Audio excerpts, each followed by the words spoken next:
spending money that you have not earned.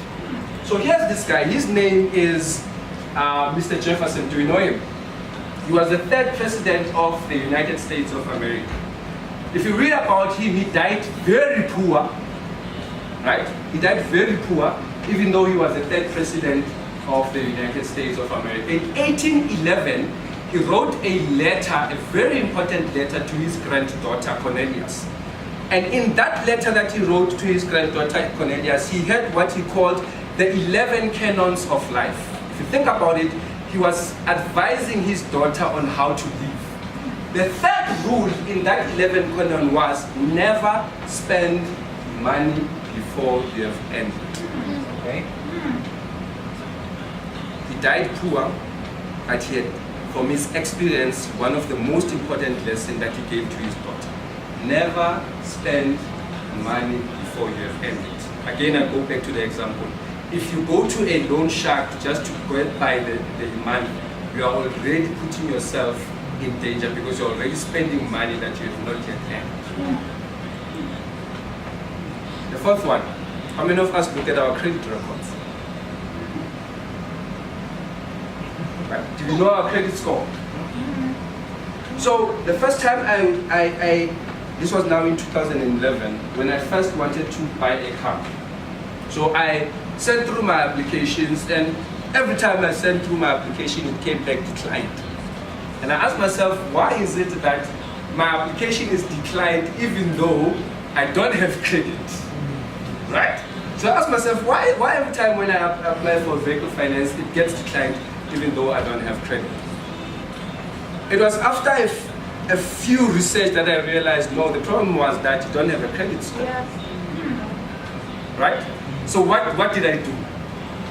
To build my credit score, I went out and looked for credit. Yeah, you have right? to do that. You have to look for credit. That's how you build your credit score, right? At least that's what you believe. So I went out, look for credit, look for a clothing account, look for that account, look for that account, look for that account, look for that account to build my credit score. A year later, I apply again for what? For credit finance for my vehicle. Again, I get declined. And I ask myself why. Only to find later that your credit score is also dependent on your credit profile.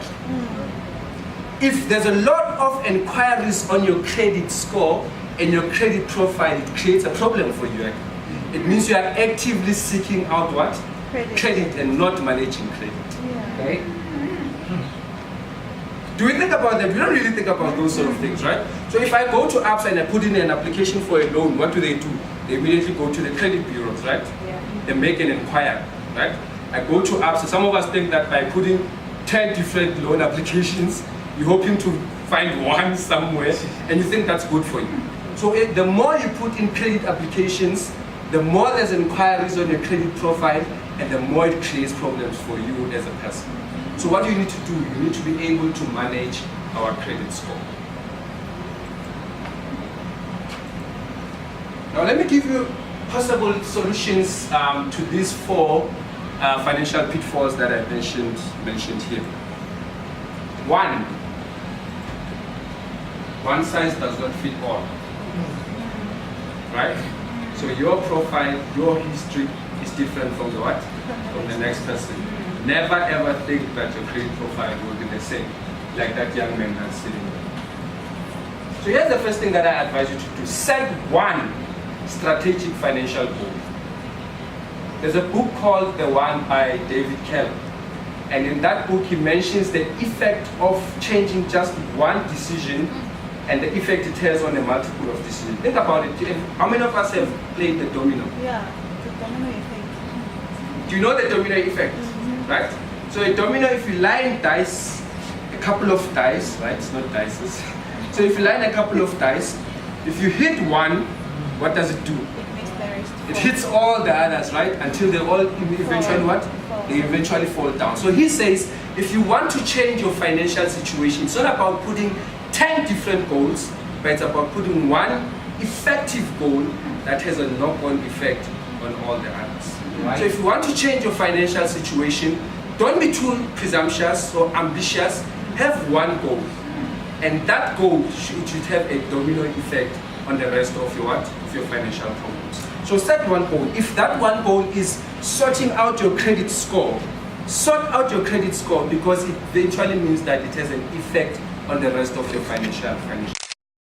One that I want to introduce as a possible. If you take two people that invest their money at 25, will probably get at 45 if all things are held equal. Right? So the one that invests early gets more out of their return than the one that does what? That invests later. So that guy called Christopher Rice, he says, every day is a bank account. Think about it. Every day is a what? Is a bank account. And he says time is our currency. No one is rich and no one is poor. We all have 24 hours. Right? So it's about how do you use your 24 hours in a day. So time is of the essence. The earlier you sort out your financial position, the better. So here's the third one that I want to give to you. Perhaps it's cliche, but it's the truth. Have a budget. Like my friend, she went into a store without a budget, ended up buying what? Buying everything, only to realize that there were still debit orders that were supposed to come out of her account. But because she didn't have a plan, she found herself with a problem. So have a budget. That's the most important thing. Never buy what is not budgeted for. Never spend your money on something that is not budgeted for. And as the last one before I sit down, I want to introduce to you, because most of us that are sitting here, you're probably thinking, I've done a budget, right? So what's new about it? I've probably done a budget, although most of us have never stick to our budget, right? So most of us will be like, but we've set goals. I've set my own financial goals. This is where I want to be. Like most of us set our goals during the early part of the year, right? January, we all have resolutions and all. Some of us will be like, but I've set goals. Maybe I can try setting one goal because I've never tried that thing. But let me introduce to you something that I think will be more effective to change your financial position from where you are to where you need to be. And this is what I specialize in as well. Have a coach.